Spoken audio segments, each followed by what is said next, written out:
Hello there. Welcome to Club Star Wars, episode 6, man. Episode 6. So, we're going to be covering some Star Wars news, of course. Big news, Disney has announced the dates for the next 3 Star Wars films. Also, there's some... I don't know if this is confirmed or it's a rumour, but George Lucas worked on the Rise of Skywalker story.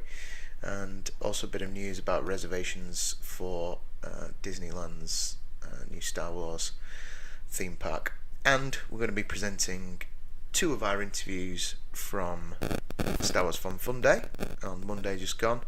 Ken Coley and Hugh Quarshie. Let's get on with the show.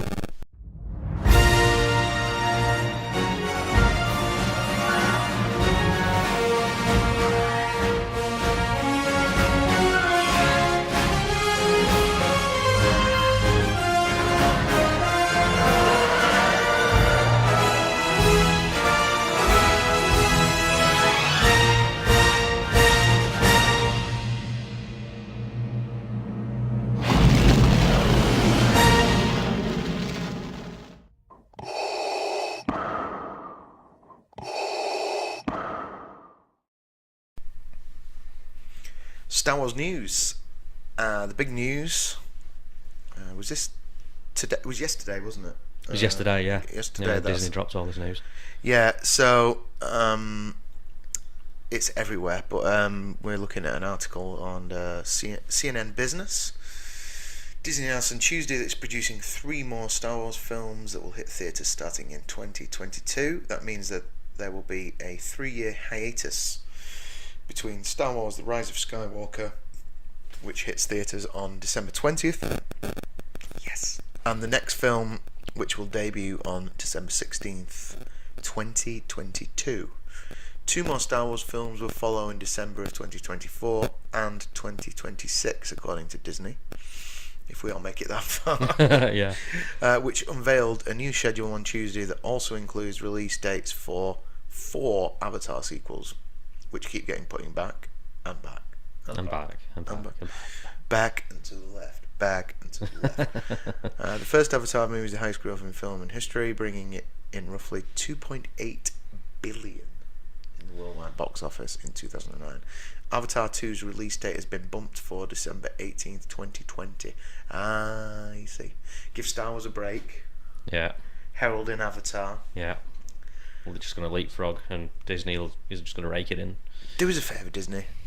Just announce Alien 5 as well. Yeah, with Sigourney. With Sigourney and Michael Biehn. Yeah.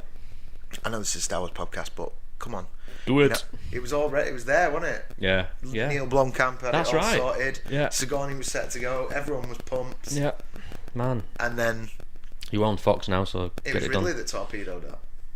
Was it? Ridley Scott that torpedoed it, apparently. Why? Because he wanted to make the Yeah. the Prometheus stuff. Yeah. So Which didn't do as well as he the probably hoped. The second one was not great. No.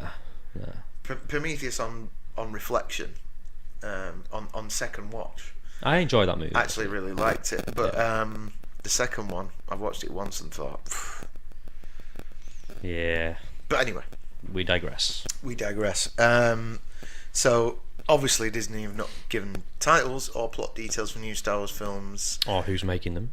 Yeah, it's not clear. Yeah, they kind of subtly dance around that fact. It's not clear. It's not clear if the 3 Star Wars movies are part of a trilogy, or if they are spin-offs of the main Skywalker saga. CNN Business has reached out to Disney for comment,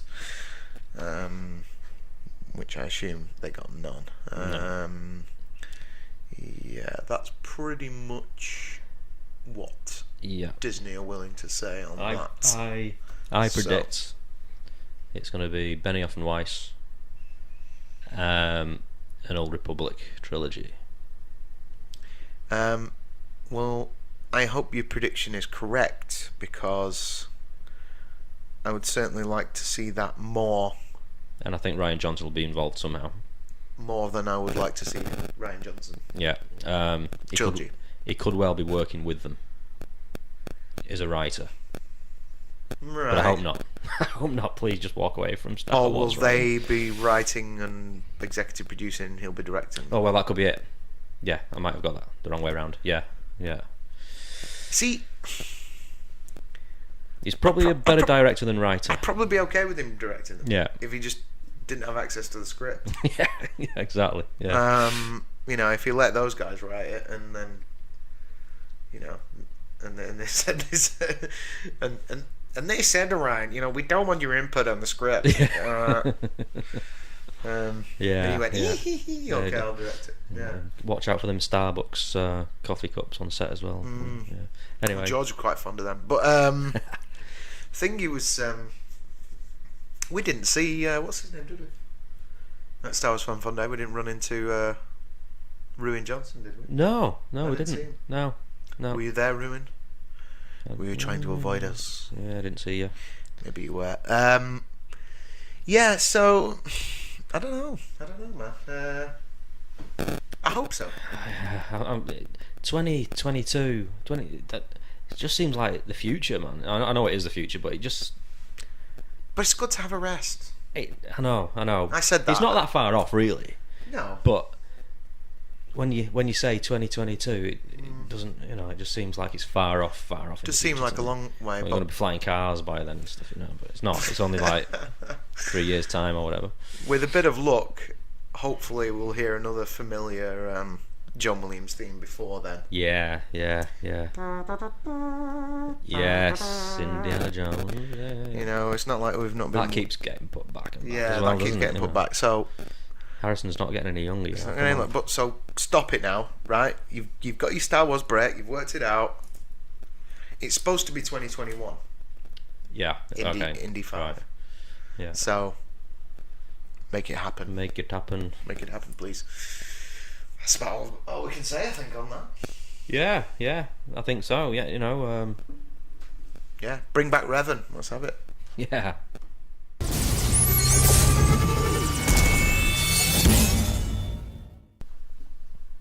Okay, next piece of Star Wars news brought to you by Wired. Cantina Talk. George Lucas worked on The Rise of Skywalker. It's good to hear. That is good to hear. So it would stand to reason that the weeks following Star Wars Celebration will be light on Star Wars news, considering those 5 days gave fans a movie title, a new trailer, lots of details about the Mandalorian TV show, and the Star Wars Galaxy's Edge theme park attraction, and all kinds of other smaller tidbits. And yet, there's been a steady stream of news ever since. Is it a May the 4th miracle? Doesn't matter. We'll take it. Your full roundup of Star Wars news is below. Before we go any further, please note the death of Peter Mayhew, which of course we've already done. Yeah. Our Peter Mayhew tribute episode. So hats off once again to Peter. Palpatine laugh at the end of Rise of Skywalker. We've covered that. Okay, so George Lucas worked on the story for The Rise of Skywalker. The source: Rise of Skywalker director J.J. Abrams. Probability of accuracy: while J.J. may hedge his bets or mislead to protect story points, he's hardly going to outright lie about something like this. The real deal: for the curious, just how faithful The Rise of Skywalker will be to the vision of Star Wars creator George Lucas, a new interview with co-writer and director J.J. Abrams has the answer fans were undoubtedly looking for. Very. This movie had a very, very specific challenge, which was to take 8 films and give an ending to the 3 trilogies. And so we had to look at what is the biggest story. Wow. So Channeling JJ. I was just trying to. I've not paid too much attention to his voice, but so I'm just trying to emulate. He's quite quick, isn't he? He's all quite quick. Yeah, so it's quite short little. It might be JJ-ish. So Abrams told IGN before dropping a piece of information that might not have snuck out previously. we had conversations amongst ourselves. We met with George Lucas before writing the script. The fact that George dropped by the set of The Mandalorian came out during Star Wars Celebration. Oh, sorry, that's JJ didn't say that bit. The fact that George Lucas dropped by the set of The Mandalorian came out during Star Wars Celebration, but the fact that he consulted on the screenplay for The Rise of Skywalker is something altogether new, and a sign that the Skywalker saga will have an ending that should make die-hard fans very happy indeed. Okay, well, we shall wait and see, but I hope so. Yeah, I mean, because I know there's a lot of die-hard fans who like The Last Jedi, but there's a lot who don't as well. Yeah, agreed. You know, the main sort of flag wavers for The Last Jedi are the what I'm seeing anyway out there on the internet. The Twitter sphere and Twitter sphere, the younger generation of Star Wars fans, that they see that the new trilogy's theirs, really. Sure. Which is all fine and dandy, you know. But yeah, if they can wrap things up in this trilogy, and George has input, he's got his ideas in there, then yeah, I should imagine it will hopefully please a lot of fans. You know. Yeah, that's a good thing. And if we kind of break that down. We had conversations amongst ourselves, and we met with George Lucas before writing the script. So, they've fleshed out their ideas for how he saw the story, JJ, and obviously retconning some of the mess that was in the previous movie. Yeah, I think a bit of that's gone on. Politely. Then they've met with George Lucas, and George has then gone, "Okay, chaps, here's what I suggest." Maybe. Then they've gone away and gone, "That's very nice, George, but we're going to do this." No. Probably. Yeah, probably. I don't know. I hope not. One would hope that the evidence given and some of the feedback. I mean, don't get me wrong. There's been some positive things about the new movies that have, but certainly one would hope that they take the creators. Yeah, the creator. That they take his advice at face value. Yeah. So, well, yeah. I mean, it's only polite, isn't it? You know. It is really. It's you know, it's just, he let it go, but it's kind of still his baby. I think he's still a bit bitter about it all. Wee bit. Because these are all kind of in the same article. They've basically kind of done a roundup of the latest news. Oh yeah. Matt Smith in Raz Skywalker. He's in it. Thing. He's in it. So what as we don't know, but he's in it. Yeah, we've covered that. So here's another one. This is more of a rumour mill thing, I think. Oh yeah. The battle at the climax of Rise of Skywalker. So spoilers, maybe, possible. It's only a rumour. Yeah, it's conjecture anyway. So, but if you don't want to know, you know, just put your fingers in your ears, and when we finish talking about it, we'll go. So, there's source informed speculation from our friend the internet. There's literally no way to tell right now, but skip this just in case it's in case if you're spoiler phobic, right? So, one potential solution to who Matt Smith is playing and just why it is being treated as such a secret can be found in a spoiler-filled theory put forward at fansite Making Star Wars. This was what you were talking about, I think. Warning: if you don't want to risk potential spoilers for the movie, skip ahead to the next item right now. No, really, still here. Okay, here we go. Made up of what could at best be described as information speculation based on set visits and anonymous sources. The theory goes something like this: Matt Smith will play an acolyte. Was that word? Acolytes. Was that word in the Sith book? Or not? Maybe. Will play. What's my thing? An acolyte of the dark side of the Force who ends up possessed by Palpatine. All right. Okay. And is ultimately killed by Kylo Ren during a battle between Smith's character Kylo Ren and Rey, which causes Kylo Ren himself to become possessed by Palpy, setting up a final confrontation between Rey and Kylo Ren. Obviously, it's almost Rey wins. Obviously, it's almost impossible to judge how genuine this theory may be with the release of the movie more than 6 months away, but it certainly sounds like it could have a ring to it, doesn't it? especially if Kylo Ren undergoes a last-minute turn away from the dark side, a la Darth Vader in Return of the Jedi. So there you go. Right. Well, I didn't know what an acolyte was, so I just googled it. We're done. Go on. A person assisting a priest in a religious service or procession, or an assistant or follower. So a follower of Palpatine's teachings or whatever. Body of Christ.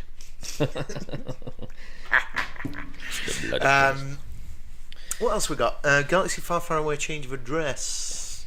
Fan site making Star Wars. It seems to be happening for sure. Speaking of making Star Wars, it posted about what could be the end of an era, with the news that Lucasfilm and Disney are apparently moving future Star Wars productions away from Pinewood. Let me guess. To America. Where every Star Wars movie since Disney took control of this franchise has been filmed. Instead, the site reports both Disney and the Cassian Andor series and the upcoming movies from Game of Thrones showrunners David Benioff and D.B. Weiss will both be shot in a new permanent Star Wars studio located elsewhere in the UK. Ooh, Manchester. Likely in East London town Dagenham. Well, at last it'll stay somewhat local. The move from Pinewood is apparently the result of Marvel Studios needing the space, given that there are currently 3 Marvel movies released each year, versus an uncertain schedule for Star Wars future. It seemed like a smart move. Well, can't they just take up? Mind you, I suppose most of the Potter stuff's still permanent, isn't it? Down at whatever that was called down there. Because they do the tours down there, don't they? It's where they did episode 1. Jesus, I can't remember the name of it.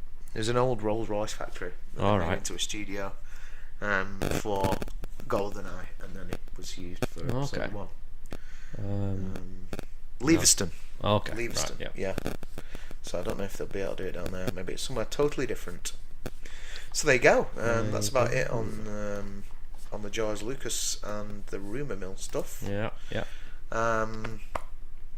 Yeah, let's move on.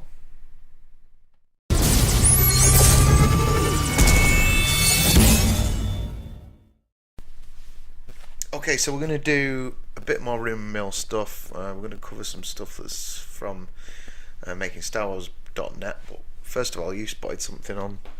Yeah, this was... Reddit. On Reddit. Again, take it with a pinch of salt. Nothing's 100%. But it was a fella on there, works at a bookshop or a library or something, and they get like paperwork in advance of books coming in and wee blurbs of what these books are going to be about. Synopsis. A synopsis, that's the one. So in one of these blurbs, it tells us, again, take it with a pinch of salt. Sure. Rey, and her second name. Oh, really? Yeah. But, it's one of those. Is it true? It's Rey Skywalker. Okay? Right, okay. Is she related by blood, or has she taken that name? That's something we don't know. Okay. If it's true in the first place. Yeah. But, so apparently that's what he said. That's what he said. Right, yeah. Okay. Yeah. Well, it's called The Rise of Skywalker. It would give the title some credence, and it doesn't. I don't get the impression that Luke's going to come back.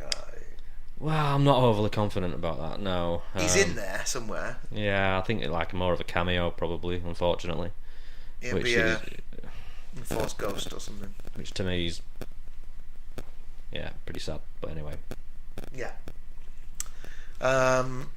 So, and it would explain some about her character. Yeah, if she's related by blood, it's a Skywalker saga. Come on, it's got to be. Yeah, it's got to be tied in somewhere. It's got to be tied in somewhere. People keep saying, "Well, what about Ben? Kylo Ren. He's the Skywalker. He's Ben Solo." Yeah. you know, I mean, I know he's Leia's his mother, who's a Skywalker, but yeah, I don't know. It's a bit disjointed to me. It's got a bit of Skywalker in there. Yeah. But or, you know, could it be that? Well, because they've both got Skywalker in them. Well, exactly. Could it be the rise of Skywalker? Yeah, could be. Yeah, it was Skywalker, brother and sister power couple. Yeah, I'm not sure. She'd be Leia's Jedi incest. Yeah. I had a bit of conversation. No, it's happened. It's happened before, hasn't it? No, it's just a joke. Almost. But no. But yeah, like you say, it would be it'd like be retconning. You know, it's like Luke's daughter and Leia's daughter, both Skywalkers. Yeah. Brought together. Yeah. I mean, brother and sister Jedi tag team. Yeah. And going off what JJ has said recently as well, they're going to honour what The Last Jedi came up with. Cousins, not brother and sister. Oh yeah. Rian Johnson wrote Rey's parents are nobodies, and on screen Rey seems to realise that with her reaction when Kylo tells her. Yeah, I still thought that was potential red herring. Yeah, it could be. I'm hoping it is now, because JJ said he's going to honour that, but there's more to the story. JJ has said that he's going to honour that. Yeah, but there's more to the story. But going back even further, JJ's original ideas for Rey's parents were not what Rian Johnson eventually did. So we can be pretty sure that she was Skywalker. Yeah, Simon Pegg, for instance, came out and said JJ had a better idea. Well, them are not his words, but you know what I mean. He confirmed JJ had different plans for Rey's parentage than what Rian Johnson came up with. So he's not going to retcon that. Well, he said he's going to honour it. That could mean anything, really. Could mean the Italian way. I'm going to honour that. I'm not going to honour that. Yeah. I'm going to honour that. Say what people. I'm totally going to honour that. Yeah. You know, whatever Ryan came up with. Yeah. I'm just going to stick with that. I'm not going to retcon at the end it. At the end of the day, he's going to say that. Yeah. On screen, isn't it? You know, he's I hope he. He's not going to say, "Oh, I'm going to completely retcon everything Rian Johnson's done." No way he's going to ever say that on camera. I hope he retcons the shit out of it. Yeah. So there you go. Moving along then. Move along. A bit of making Star Wars. Art of Skywalker, The Rise of Skywalker cover confirms MSW story. I find this cover quite interesting. Really. Yeah, because it's concept art anyway. She's on Mustafar. And he's somewhere else. It looks like a reflection of him in the water. Well, that's how it looks. Yeah. But it could be him. Is this like concept art for this flash fight or something that's been rumoured? You know, where they... Yeah, it could be. Publisher Abrams, official behind the scenes concept production and post production, Art of Star Wars Rise. So it's the book, The Art of Star Wars Rise of Skywalker. Go inside the creative process, blah blah blah. But so it says the writer who always turns his writing up to 11, Phil Sozak. What was that? Sozak. Stostark? Oh yeah. Stostark, I don't know. Has shared the cover of his new Art of Star Wars: The Rise of Skywalker cover. The cover is really badass, maybe the best cover of any of the art of books that say something as the first Star Wars Awakening cover was Kylo, which was really good. I'm super pleased with the cover this round, that's for sure, but I'm also intrigued by how, in various tiny ways, they may confirm what we've been hearing about The Rise of Skywalker. What's really interesting to me and everyone that saw the cover before me this morning is that it seems to potentially reference a recent Making StarWars.net scoop about Force flash fights. That's the one. Of course, it could all be a really huge coincidence, but either way, it puts an interesting visual to the scoop, and I feel like it might even help us understand where J.J. Abrams might be taking that rad insanity on a visual level. Lucasfilm revealed a few other covers that also seem to confirm a tiny other things. I've already spotted one spelling mistake. And the sentence structure's not so great here either. No. We had a scoop about snowtroopers and actors recently, and we had seen snow in The Rise of Skywalker sets such as in Black Park and the Droid Factory / Droid Repair Center location. We have a shot of a revised trooper for snow that seems to play on Solo, a Star Wars story. Trooper. Oh yeah, with a fur. A little less fur. Oh, okay. So there you go. Yeah, I mean, why not? Journey to the Rise of Skywalker. Force Collector. Don't know who that is. No, that's a new one on me. We've also heard about a lot of artifacts coming into play that propel the story, and Kylo using one to light his path, so to speak. I wonder if this character is some of those items in the film. This is the character some of those items in the film are obtained from. Right, Force Collector. Oh yeah. Right, so there's a picture of this girl, like. I think that's a guy or a girl. I can't tell. I think it could be a guy. Maybe. Looks like he's got a stormtrooper helmet and a gaffy stick and a lightsaber and what's stuff. that? And a holocron and. Yeah, probably. And the Jedi training ball. Oh yeah. Stuff like that. So, well, there you go. So I'm still not clear. Going back there a little bit. Because I assume it's based on another article that you've read. What's Force flash fights? Top of my head, it's as they're fighting, dueling with the lightsabers. Yeah. The Force flashing to all these events that have happened in the past. Oh, I see. So I think that's how I'm reading it right. Anyway. So they end up going to Hoth or what? I don't know. Whatever. Right. Rey and Kylo clash, and as they battle, the backgrounds change into places through Star Wars' vast locations from the 9-part Skywalker saga. Like a montage. Right. We need a montage. Right. Fair enough. Well, there you go. On paper, it sounds a bit cheesy to me. Does sound a little bit cheesy. It would have to look pretty cool, I guess. Yeah. So yeah, that's about all we can say on that, I think. I think so. Yeah. Yeah. Moving along.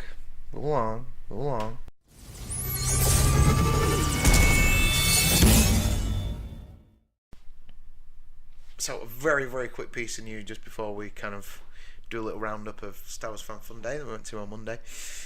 That rhymes. Yeah, reservations to be among the first to enter Disneyland's Star Wars Galaxy's Edge snapped up in 2 hours. It's like Thanos. Not really a surprise, is it? Not really. No. Not when it's a $1 billion attraction. Yeah. Where you get to see the Millennium Falcon and stuff. Yeah. To go on the Millennium Falcon. Yeah, we probably won't get to see it. Not for a long time. In fact, these places usually end up being better after a long time. They've warmed up a bit and bedded in. Yeah, for sure. Ironed out all the creases and stuff. Yeah, absolutely. So I'd rather not be one of the first ones, to be honest with you. Yeah. Although I wouldn't turn down a free ticket if that was the case. But yeah, if you're listening, no, that'll make us feel better. We need to get our shilling skills. Exactly. Yeah. Exactly. So yeah, Star Wars Fan Fun Day.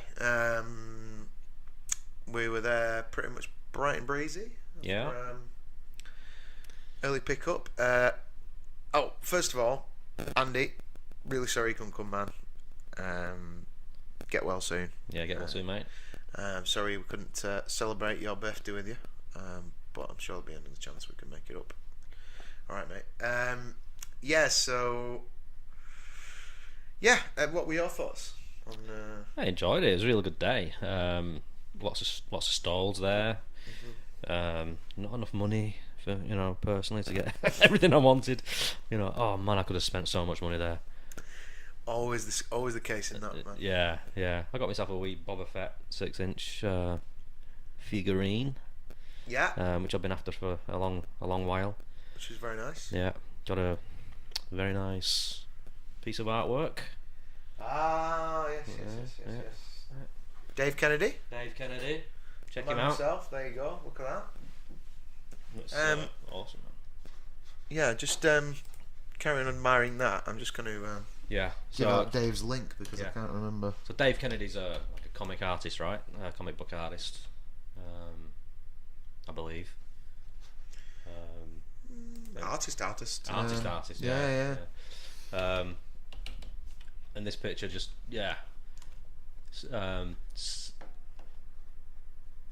Hut Killer.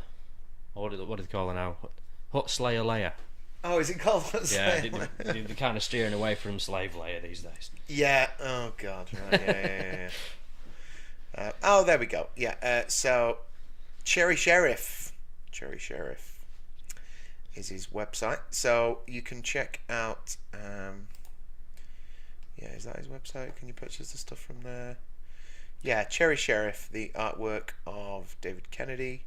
So that's cherrysheriff.com if you want to check out some of his work. No, he does do comics. Yeah. Comics, illustration, commercial, personal. He does all kinds of stuff. Very talented man. Yeah, so we got that for him. We had a good chat with him about buying toys and hiding them from people. Yeah. Usual grown men things. Usual grown men things and what you say to your wife. Yeah. We had a similar conversation with a couple of the guys from the UK Garrison as well. He said he was trying to hide an entire stormtrooper costume from his wife under the bed. Well, I remember or his ex-wife. Yeah, there's this meme floating around out there. It's taken from Rogue One actually, and it's on about like when you're buying new Star Wars toys or collector items and stuff, and he's trying to keep it away from the wife. And never done that, by the way, but it was Chirrut's M-Way, and his divorce is strong. I am one with divorce. Divorce is strong with me. Yeah. So that, for me, it's like the more it's kind of has gone along in the years, because I've been going for a long time. It's kind of like ends up being a bit of a social for the first part of the thing. I get very like we hit the stalls pretty much straight away. Yeah. But then chatting to Dave. Then we went to the Kenny stall and we're chatting to Ben Logray and Jess and that, and then we ran into Reese and we were talking to him, and then it was eventually over to heading towards the Graph area, wasn't it? Yeah. Heading towards where the guests are. Then we ran into Cookson. So we're talking to him. Then he was going, and then we ran into David Bainton as well, and he gave me that piece that I'm going to get signed by. Oh yes, Ulrika Ellenack and that's stuff. Right. Erica and all that. And it was just like that, wasn't it? Really. Yeah. Then we sat down and had a few beers with Colin. Yeah. Of Stars and Cars.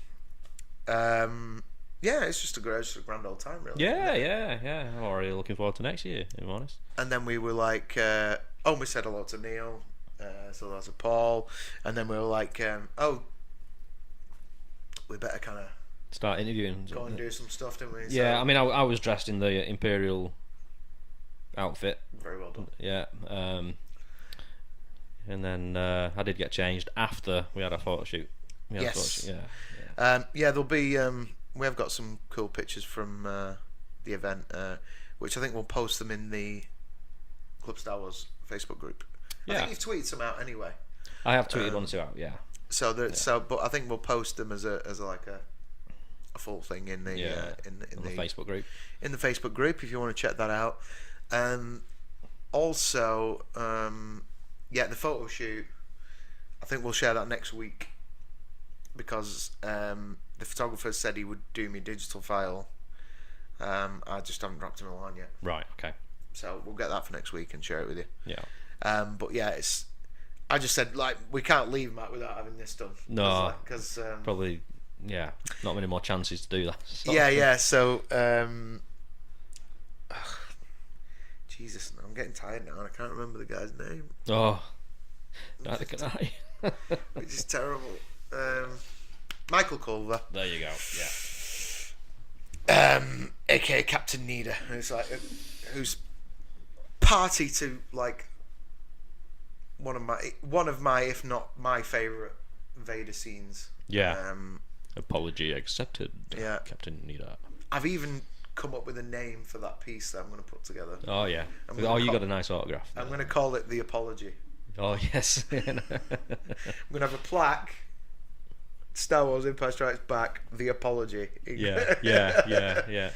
So yeah, we ran into him. I got him to sign a piece where he's saying, "I'll go and apologise to Lord Vader," and I've already got a piece that Prowse signed and him, and Prowse actually wrote "Apology Accepted, Captain Nina." So I'll frame those two up together. Yeah.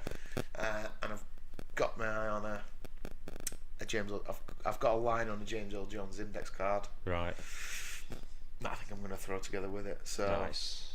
The Apology as a framed piece of porn. Yeah. Coming your way soon. Yeah, we'll have to show that on the show when you get it done. Once it's all done, we'll definitely show it on the show. So we did that, and that was the only one I got. Apart from I went and saw Tim Rose, who Salacious Crumb and Animal Like That. Yeah, it's a trap. It's a trap. He's holding his sign up, and I met Tim a few times. I've interviewed him actually at Preston Comic Con, one of Neil's events. I interviewed him on a panel with Garrick Hagan and Spencer. Well, I think it was. No, yeah, we got with him and Garrick Hagan and Mike Hembry. It was at the time. Yeah, so I think I just got him on a little Salacious Crumb piece that was already signed by Ewanawanga. Oh yeah. And you got one. Yes, Would you like to display that to sure the boys and girls? This is. I'll take it a bit closer to the camera. Yeah, I'm going to take it a bit closer to the camera. Julie Dolan. You can see that. Yeah, perfect. Oh. Bit dark. Yeah. Oh, it looks nice. Lovely. Yeah, so. She's got a very nice signature actually. She signed in a very nice blue paint pen there. Yeah. Julie Dolan, aka the voice of Princess Leia in Rebels. Who's an absolute joy. Yes. Turns out she's a fellow musician and plays keyboard. Yeah, which is cool.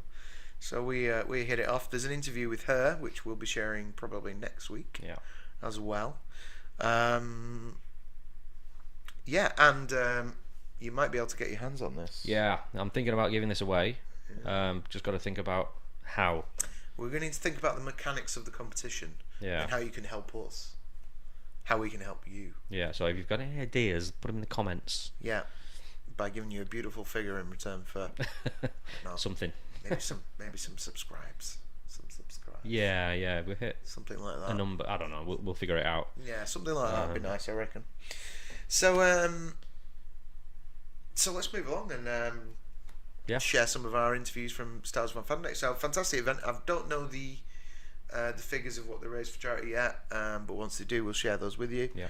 And thanks again to Neil for having us along. Yeah. Oh, next year I think. We'll be there, set up with microphones and. Yeah. Looks like we're going to be podcasting from there next year. Yeah. Which will and also to mention, I think I also blagged us a gig for doing some podcasting from Saga as well, didn't I? Yeah, that's right. Yeah, down in Manchester. When is it? August? I think. Or July? Is it July? Or, I don't know. We mentioned it in the last episode. Check it out. Which is all episode 1.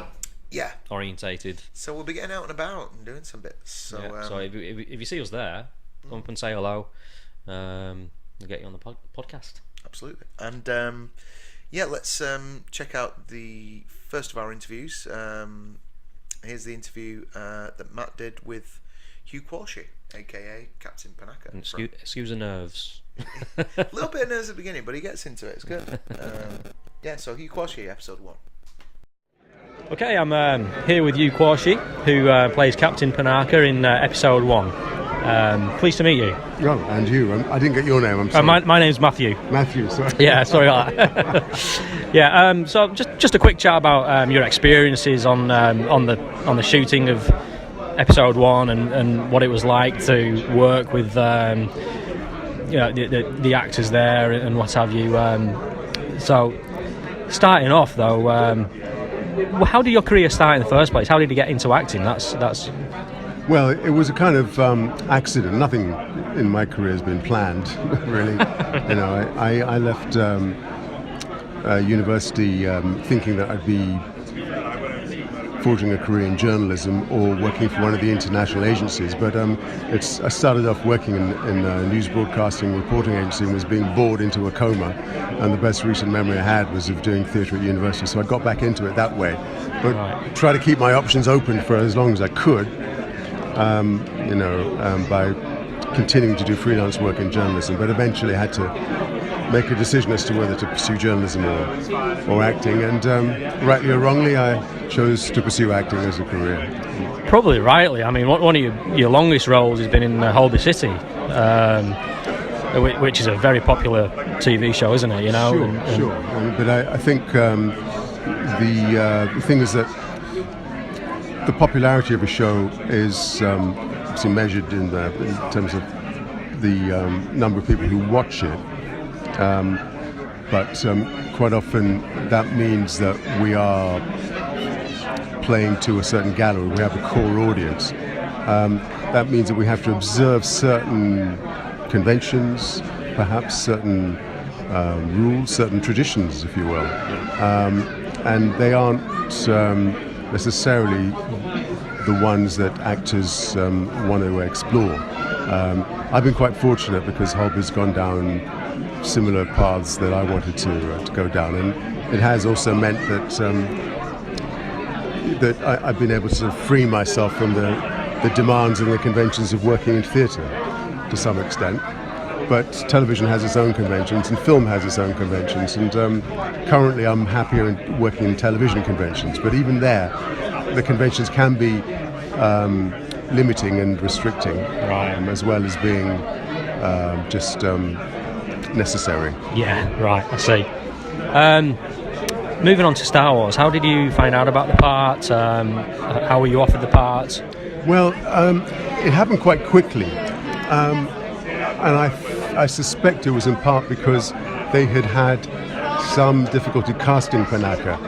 No one ever has confirmed this, but and this might be unduly modest on my part, but I think they might have offered it to somebody else who hadn't been able to do it, so they hurriedly needed to find someone. Oh, really? I can't imagine anybody else playing Panaka, to be honest with you. But so I met the casting director, who happened to be in London, and she had seen an episode of a series that Alan Bleasdale had written, and I appeared in that, and she kind of looked up when I came on screen and asked to meet me the next day. I went in, read for her, and I think the thing that made an impression was that I kind of guessed. I hadn't seen the script, but I guessed that Padme was actually somebody else, Amidala, in disguise, that Padme was the Queen. Right. She didn't give anything away, but she did hint later that had made quite an impression at Lucasfilm. Right. I then waited for a while and was invited to meet George Lucas. I remember in a hotel in Piccadilly, the Athenaeum, and Rick McCallum and he were there, and I met with them, and the next day or a couple of days later I was offered the part. I was thrilled, of course. Yeah, being Star Wars. Yeah, cinema history. And I was especially thrilled because I thought it was going to make me a millionaire. It certainly was part of cinema history. That's right. Yeah, working with the actual cast themselves, like Natalie Portman, what was she like to work with? Well, she was 14, I think, at the time. Keira Knightley was in it. She was only 12. and they were both very sweet girls. And Natalie had, I think, greater self-assurance because, of course, she'd just done Léon with Luc Besson, playing this kind of Lolita figure. So her parents were there, keeping, an eye on her. So, well, no, I'm not sure they were keeping an eye on her, such, but I think she may just have wanted them around. But she was not. I never saw her be a diva, and she was actually. There was something very charming about her. She was, as I say, young, and was eager to find things out. I remember when we were in Italy, saying to her that was a heavyweight insult in Italy because it meant that your wife was sleeping with everybody but you. Oh. And it's a sign of the cuckold, the cornuto. Yeah. And she said, "Oh, really? Let's try it out." And I, no, Natalie, let's not. No, it's not a good idea. Just leave that alone. Yeah. So, but I think she was still discovering the world, still discovering herself, and put it this way, she wasn't difficult to be around. No. I know that once people become big stars, they might acquire egos and entourages, but it was really not the case. It's good to hear. She was sweet. She was sweet. I say that without any reserve whatsoever. Kira, was also. Kira was a schoolgirl. Come on. Charming. Yeah. But cutting the teeth. Both very sweet girls. And the Jedis themselves, Liam Neeson and Ewan McGregor, were they pretty decent to work with? Yeah, they were actually. I remember just before we rolled for the first time. I think it was a scene where we exit the Queen's silver cruiser, and we came down the ramp, and just before just after they saw okay and roll, Liam just turned to Ewan and they just bumped fists, and you kind of I realized in that moment that they were as excited as we were, and it was a first for them too, and the thrill of being in a Star Wars movie was as real for them as it was for the rest of us. And Ahmed Best, who plays Jar Jar Binks, he was fun to be around, and he was playful. He was charming. He was witty. So it was really galling when the reaction to Jar Jar Binks was so negative. Yes, I agree. And there were allegations made that Lucas was racist and that this kind of patois that Jar Jar was speaking was some kind of, some sort of poor imitation of Jamaican patois. I mean, it was all bollocks. But I think. For the record, I don't think George Lucas is racist. No. But I did feel for Ahmed, and then when I saw him recently, and I hadn't fully appreciated what he'd been through, partly because of that role. It was a fun character. I don't know what the problem was. I think he had been through some trials and tribulations. And I'm glad he's out of it now. And it seems there's been a kind of 180-degree swerve, turn that people look at the film now and think that actually there is a point to it. And this was, I suppose, maybe a slightly cartoonish and caricatured way of extending the diversity of deep space. But nevertheless, you can kind of see where it came from. Because I think in the original trilogy, it was the only main character was Billy D. Williams, who wasn't sort of white and waspish or British. So I think Lucasfilm were obviously very mindful of that, and it seems to me that looking back on it now, that there was a real attempt to, I suppose, to just make the galaxy a little bit more ethnically diverse. Let's put it that way. But also, the thrust of a Star Wars film has always been to appeal to but age ranges too, and therefore having Jake Lloyd and Natalie and Kira at the same time as having the old timers in there as well. Yeah. That there was a sense. It was unfortunate because there was a slightly cynical attitude that actually this was all about profit maximization. Hence the large number of minor characters that kids were going to have to buy as action figures, whose autographs they were going to have to get. Yeah. But I don't think. I like to think that wasn't the motivation. And looking back on it now, there were themes and decisions that were taken which seem to be quite interesting and quite prescient. Yeah. I'm thinking about the Senate scene, with Terrence Stamp as the what was he? Was he Chancellor Valorum? Oh yes. Yeah. And that intergalactic Senate meeting, which in a way was kind of prescient, because if you think about the UN now and the threat to the integrity of the UN, exactly right. which is coming from, and it's not coming from a good place, it's coming from a dangerous place. This tendency towards nationalism, these centrifugal forces trying to bust up the UN, and one nation in particular trying to assert its power over the others, namely the USA. I don't know whether George had foreseen that. Yeah, but right. But it does appear sometimes as if the film in that regard was quite prescient. Yeah. And it was quite a bold move casting young kids, and allowing them to have a kind of a strange, slightly, dare I say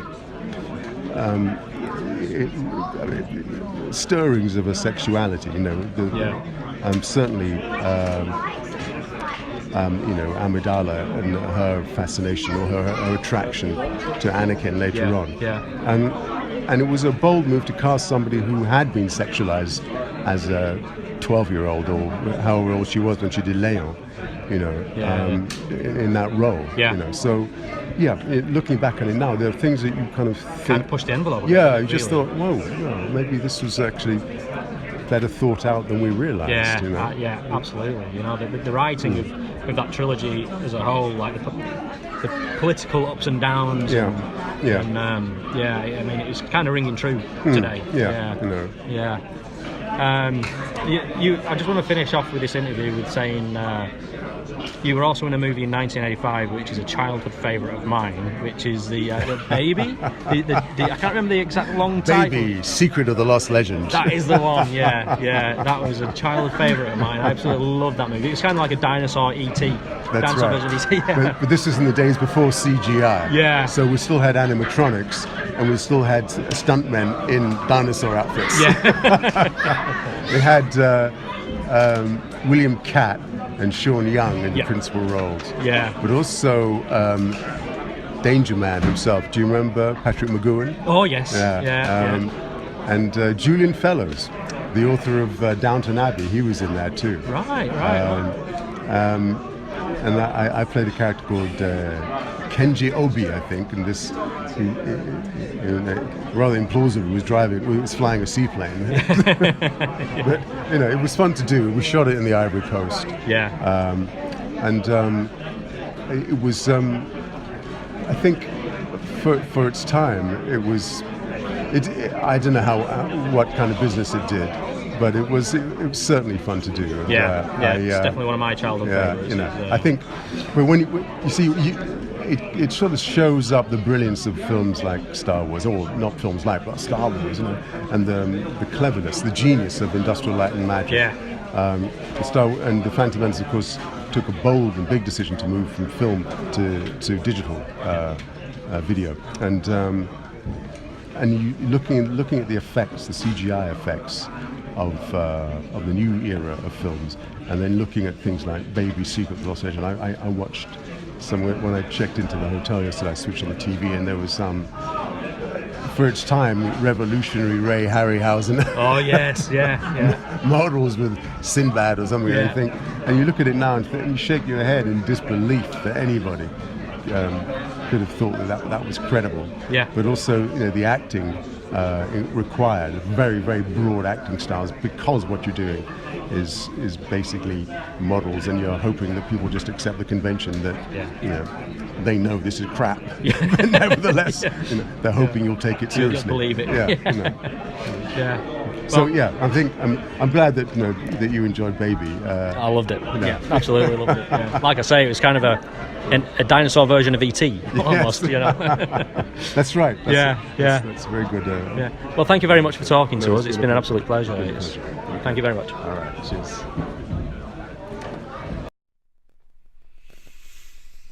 Next one.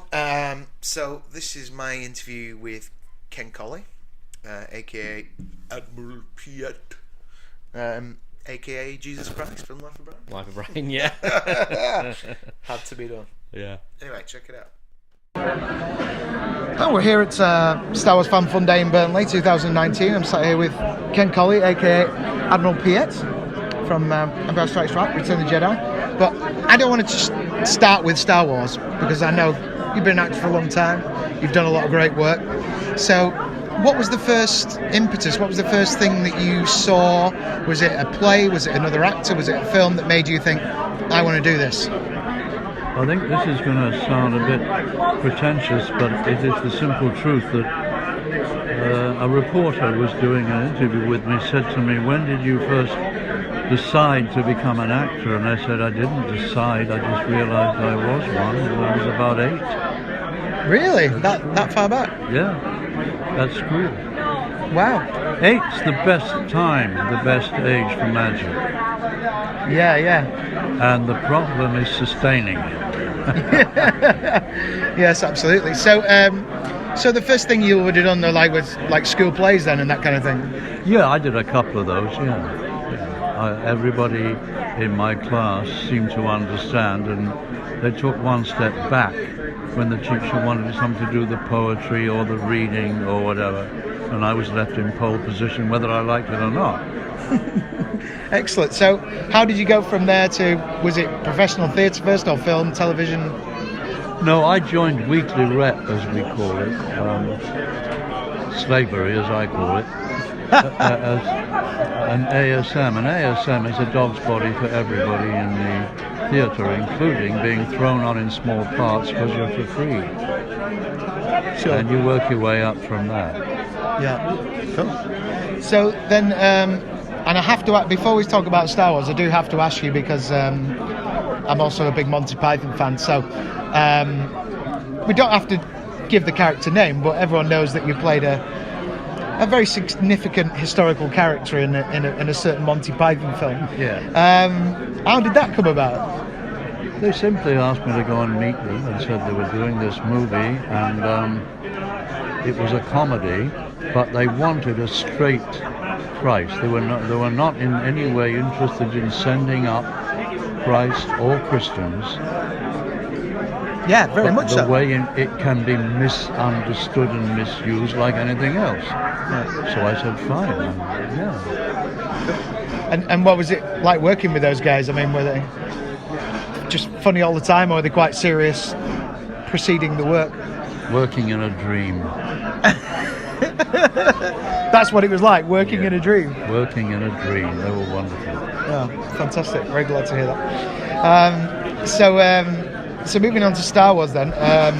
Obviously, first you've done some work in The Empire Strikes Back.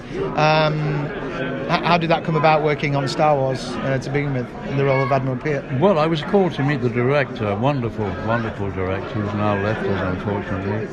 And he said, I'm looking for somebody who could threaten Adolf Hitler, and I think you're it. So I said, okay, I'm being paid, it's a job. And I did it, and then George rang up to say that there had been quite a reaction to the character from the fans. Would I like to be in the next movie, which was Jedi? I wasn't in the script, you see. I said, who bears puss in the woods? And so he said, well, come to the studio and I'll write scenes for you. I have no idea what they're going to be, but just come. So I sat there while he wrote them.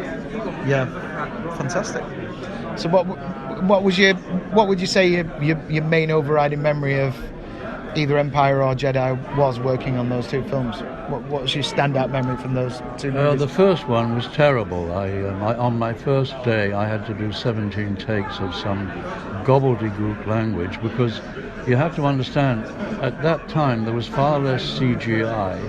It was more live action. Yeah. And so we had to do so many retakes to get timing right. Mm-hmm. And I did 17 takes of reporting something to Darth Vader, which nearly drove me insane. I met a friend on the street when it was released, and he said, Ken, I've just seen you in the Empire. I liked it so much when you were so frightened of Darth Vader. And I said, I wasn't frightened of Vader, I was frightened of the dialogue. But movies being what it is, whatever your face is registering, that's your performance. Yeah, absolutely. And a terrific performance it was too. Driven by fear. Well, it worked. It worked for me. Well, it was about fear, wasn't it? Yeah, absolutely. And it was a very memorable character in both those films, which is what brings you here, I suppose. Yeah, and this I could not have imagined. It going on and on and on. It's never going to end. No, it's tremendous. I'm already meeting tomorrow's generation who are going to bring their kids. Yeah, that's absolutely right. So what's next for Ken Coley? Well, I've been asked to go back on stage again this year, sometime, no dates, and I said, okay, I'll do that. I've lived in fear for 60 odd years, why not keep doing it? Absolutely. To do Waiting for Godot. Oh, right, fantastic. Well, I did it about 3 years ago, and they want to do the same production in the same place. Yeah. Because it was a success. And, tremendous. So I tremble on the phone ringing and them saying, yeah, we are going to do it. Cool. Waiting for Godot, well, I look forward to that. Yeah, I'll be waiting for Godot. Thanks very much for talking to us, Ken. Absolute pleasure. My pleasure. Thank you. As Kevin Smith would say, there it is, man. That just about wraps it up for another episode of Club Star Wars. So until next week, it's all about the wars. Force yourself. See you next time. See you next week. Take it easy.